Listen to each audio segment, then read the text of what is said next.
Donc la séquence suivante va être consacrée à découvrir la structure et l'organisation des dossiers dans Revor. Donc la première option est de prendre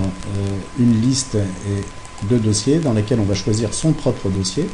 qu'on va décider d'ouvrir, et l'étape intermédiaire nous présentera les différents exercices de dossiers annuels qui sont à l'intérieur, et suivant notre choix, nous pourrons immédiatement charger notre dossier avec les exercices annuels que nous avions décidé de retenir.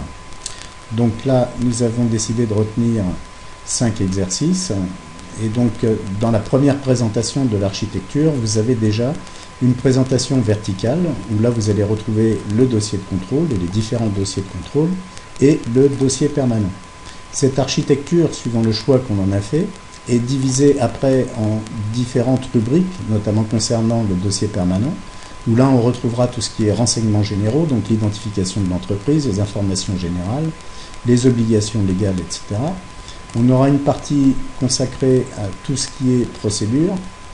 où on sera amené aussi à pouvoir identifier les risques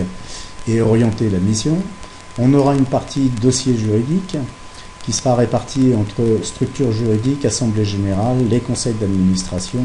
le capital, répartition du capital, les affectations de résultats, etc. On aura aussi une autre partie purement commissariat aux comptes, où là on retrouvera tout ce qui sera lié à la partie commissariat.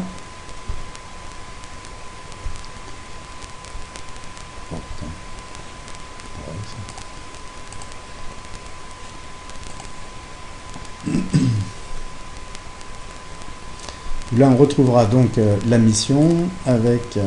et on le verra plus tard sur la partie purement commissariat, la possibilité d'avoir des questionnaires d'acceptation de mission, etc. On a aussi une partie active où on retrouvera des sous-onglets avec des rubriques réservées à tout ce qui est immobilisation,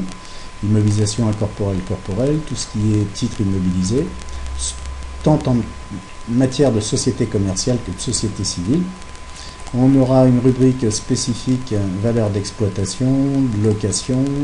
où on pourra retrouver tout ce qui est location avec option d'achat en termes de retraitement, une partie crédit bail, ensuite des onglets réservés à tous les éléments du passif, avec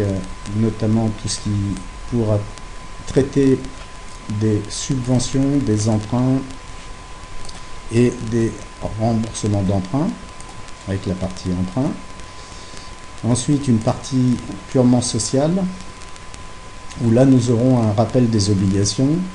un historique concernant les délégués du personnel, ensuite tout ce qui concernera les délégués syndicaux, le comité d'entreprise, le CHSCT, etc. Ensuite, une partie réservée à tous les éléments redondants du compte de résultat, au niveau des produits d'exploitation, les achats, services extérieurs, etc.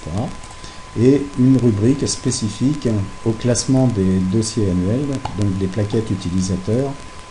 des différents exercices. Un onglet spécifique pour le classement de tout ce qui sera déclaration fiscale, par nature et éventuellement par année, suivant ce que vous décideriez de faire. Si on essaye de visualiser un peu le dossier de contrôle, donc vous accédez par des simples clics sur les années considérées, et à l'intérieur de ces dossiers annuels, vous aurez sur le premier élément, si l'on est dans une mission de commissariat, vous aurez un onglet spécifique approche, état de synthèse, les mémos, les états annuels et tout ce qui sera contrôle indiciaire global. Et ensuite, on aborde les différents cycles avec des sous-cycles comme capitaux permanents, généralité, les capitaux propres, tout ce qui sera immobilisation, avec les contrôles communs, les incorporels, les corporels, les financières, les valeurs d'exploitation, toujours pareil avec des généralités, matières premières, autres approvisionnements, étant entendu que suivant la mission, les dossiers sont plus ou moins développés, puisque une mission de tenue aura beaucoup moins d'éléments à l'intérieur du dossier. Ensuite, les cycles clients, le cycle fournisseur, tout ce qui sera impôts et taxes, les opérations financières, les opérations exceptionnelles, les comptes divers et la fiscalité.